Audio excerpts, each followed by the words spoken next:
Well, we are about, I guess you could say, about 24 hours removed from Carolina's 24-11 victory over Virginia Tech.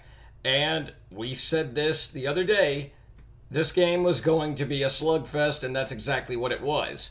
The opening drive went about as perfectly as you could hope for Carolina. Lenoris looked about as good as you could ask, and then after the touchdown right there on the first drive, things kind of bogged down, and it became again a slugfest. Virginia Tech was able to do some things offensively, but just not really enough. And of course, it wasn't enough. They weren't even able to get into the end zone. They had some drives going, and it ended either in self inflicted penalties or in turnovers. Certainly, the one that sticks out to a lot of fans is the Fred Johnson turnover. What a play by Johnson, but, you know, made a mistake and tried to bring it out. In the end, it didn't end up costing Carolina except for 2 points. And Carolina was able to still win the ball game, so you don't really look at that as a turning point. After the first drive, though, the offense for 2 quarters just was, or really 3 quarters minus a drive, was about as head scratching as you can be. There was just not enough consistency in the offensive line. That being said, though, I can't remember a time where the offensive line came out for Carolina on day one and looked stellar, opening up holes, doing things that needed to be done that you would expect them to be doing in, say, mid November. There's a lot of work to do, unfortunately, but not really that surprising. There were times, because of the offensive line's inability to give Lenoris a clean pocket for the entirety of the game, times where he had to basically be Superman coming out of the phone booth and making those basically what are now patented Lenoris Sellers plays. I thought that he was decent throwing the ball. 12 of 19 for 209 yards, a touchdown throwing, another one rushing. I don't have the rushing stats in front of me just yet. Hold on 1 second here. Recap here. Okay, so Lenoris rushing. He carried the ball 13 times, had 25 yards. You got to remember, he got sacked a few times, including the safety that he ended up taking. I thought that that was just a bad situation to be in. You start the drive at the 2 yard line, and then the pocket breaks. He runs forward trying to get a lane, and it just closes right up on him, and it ends up being a sack and a safety. But that being said, there's a lot to take away, a lot of positive to take away. Certainly, one of the plays of the game, you would have to say, is second down and 33 yards to go. Rasul Faison picks up 31 on one rush, where it looked like he should have been stuffed for about a 2 yard loss. Instead, he turns it into a 31-yard gain. You can't help but be pleased with that. Oscar Attaway ran well, 14 carries, 60 yards. He actually led Carolina in rushing, 125 yards total in rushing for Carolina as a team, and the one touchdown. So you got to be happy with how that ended up going, because you're going up against a very quality opponent. No surprise, Nick Harbor led Carolina in receiving, 3 receptions, 99 yards. Most of that, of course, came on the fourth quarter. EA Sports drop back and throw the deep post to him, and what do you know? He is wide open for the touchdown because he's able to get behind the defense. That being said, there were 2 plays that Harbor was involved in that could have made it a much wider margin of victory than it ended up being. 13 points against Virginia Tech on opening day is nothing to sneeze at. So I hope nobody is thinking that I'm saying it was a poor performance and that it's time to push the panic button. Quite the opposite. I think Carolina is in a very good spot. I think that coming out with an opening day win like that against a quality Virginia Tech team, a team I think is going to win some games this year, I think that's a very good win. But Nick Harbor, I believe it was maybe the second or third drive, He is hit about for maybe a 5 yard slant or crossing pattern. Lenoris hits him perfectly, and he just drops it. It's one of those things. He turned upfield before he secured the ball, and who knows? I mean, if he catches that ball, it's probably going to result in a first down. Instead, Carolina ends up punting on that drive. And then, of course, later in the second quarter, Lenoris hits him perfectly right there on the sideline, and he caught it, and yet it gets ruled an incomplete pass because, just like we saw in the upstate the other night, apparently college officials do not know what a catch is anymore. I don't know how that is overturned for starters. I've heard people say it's by letter of the law they got it right, but it's a dumb law. That being said, though, I mean, he caught the freaking ball. How you overturn that, I still don't get. But nevertheless, Carolina settles for a field goal, and that was Carolina's only points for the second quarter. The third quarter, I would say, was about as fast of a quarter as I have ever seen. No points scored, so that's probably one reason why. A lot of ground action. But then in the fourth, that's where Carolina really came to life, especially on the defensive line. There was a play made, of course, by Dylan Stewart, the sack he had, and then that got an additional 15 yards tacked onto it and put Virginia Tech in a very impossible situation. And the defensive line just buckled down. And they buckled down pretty much for the entirety of the ball game. I thought that there were times where Virginia Tech was able to run the ball well. There were some really freakish catches made by those receivers that they had on the outside.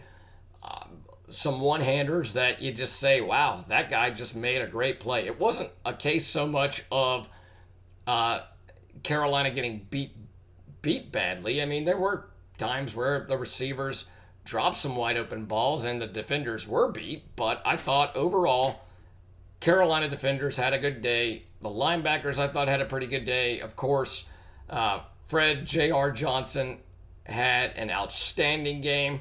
Dylan Stewart made his presence felt. Monkel Goodwine, Brandon Cisse, DQ Smith, Bakari Swain. Of course, Bakari Swain had his presence felt, but that was mostly on special teams. The punt return he had was electrifying, and that was the play that you could say broke Virginia Tech's back, because that took it from a 2-point game to a 9-point game, making it a 2-possession game, and Tech just could not answer, and Carolina was able to get the ball again and connect with Harbor for the deep touchdown, and it made it 24 to, I believe, 24 to 8 at that point. It may have been 24 to 11 at that point, but that's how it ends, 24 to 11. Carolina gets a good win. Injury-wise, Judge Collier right now is the one Carolina is holding its breath on. Certainly, you need to get him back. He apparently got hurt early in the ball game, so we'll keep an eye on that. JT Gear had an injury as well. It looked like it was his wrist from where I was sitting, which was 3 rows up, so it was hard for me to tell, but it did look like a wrist injury. Hopefully he'll be able to get back and be able to make an impact, because the play he got hurt on was a sack that he put on Kyron Drones, and he actually made a very good tackle on that play. So hopefully he can get back, and Carolina can have a full roster after this week, facing South Carolina State. Vanderbilt comes to town, and that kicks off the SEC season. But looking back on this ball game, I thought that the ground game was decent enough. Sellers made some outstanding plays when he needed to, especially there in the fourth quarter with under 5 minutes to go, when he made some plays that only he could make, literally escaping sacks. It wasn't as if he felt the pressure. He was wrapped up in the backfield and broke out as we are accustomed to seeing him do right now. Uh, the plays he made on the sideline where he didn't even step out of bounds, and it looked at times like he was just, I guess, tight roping the sideline to stay in bounds long enough to get first downs. This is whether or not he wins the Heisman this year. It's so early on, you can't really make any predictions right now. But just the stuff that he does, only he can do right now. Um, and that was one of the main takes you have in this ball game is that LaNorris Sellers is still the top playmaker for this team. The backs I thought did okay. Only Attaway and Faison got involved. I thought they were going to do a little bit more with Augustave and Howell, but it didn't happen. I think they felt comfortable just having two backs out there, and that's okay. They did fine. Attaway with 60 yards on 14 carries. Faison with 40 yards on 7 carries. 30 of those came in one play. But nevertheless, I thought he made some pretty key runs there, making some first downs happen. And I think over time, these two are going to really be difference makers for this program as the season progresses.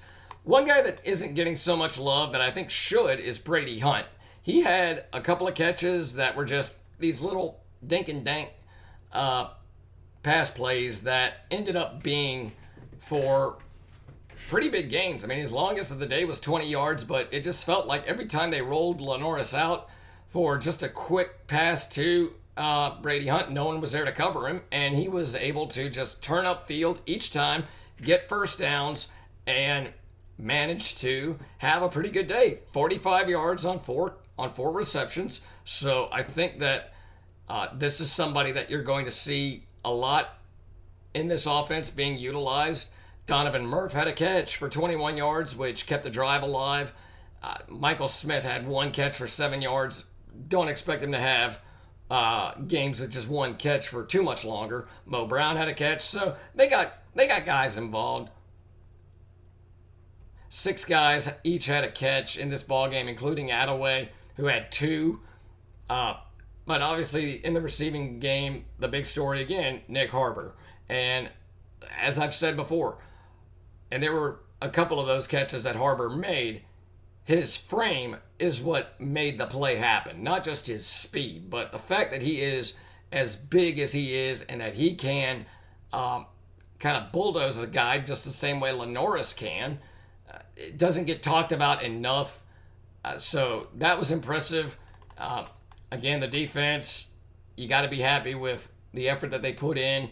There's still a lot to improve on. I've heard so far that, Sean Murphy had kind of a down day, but I think he showed some promise. This defense looks like it's fast. I think that they tackled decently enough yesterday, so we'll see how they improve as the season goes. Your biggest improvement is from week 1 to week 2. We've heard that cliche quite often. Last year, Carolina lived it, and after week 1 last year, Carolina just kind of took off. There were a few toe stubs in there, but I think this game is crucial for Carolina to have won because you look at the gauntlet that Carolina faces.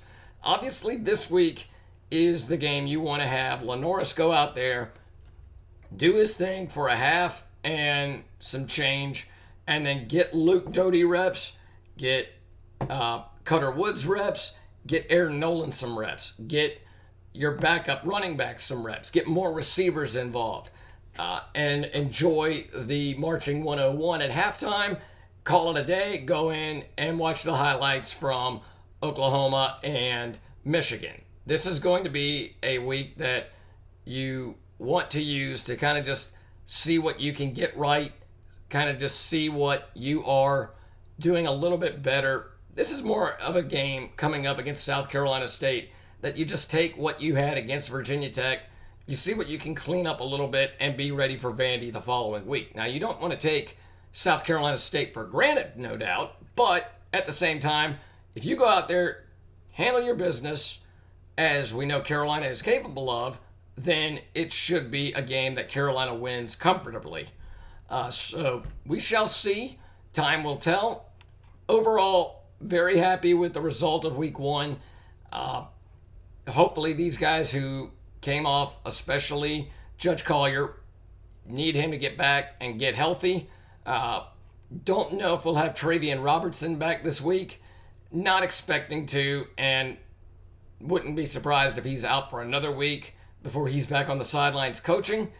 As far as the play calling for Mike Shula goes, there's some stuff to clean up, no doubt. But overall, it was a good game, and Clayton White's defense did what you would expect them to do in a big game, and they rose to the occasion.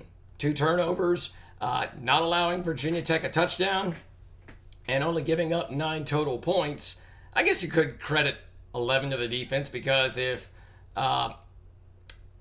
Fred Johnson doesn't try to bring the ball out on the first interception and he goes down, then you're starting at the 20 as opposed to the 2, and you probably don't give up 2 points there, but you never know. Anything could have happened. But at the end of the day, Carolina wins comfortably in the end by 13 points, 24-11, and came out of it mostly with a positive outlook going forward. So we'll see what the coming week brings. Hopefully a good report injury-wise when Shane has his press conference tomorrow.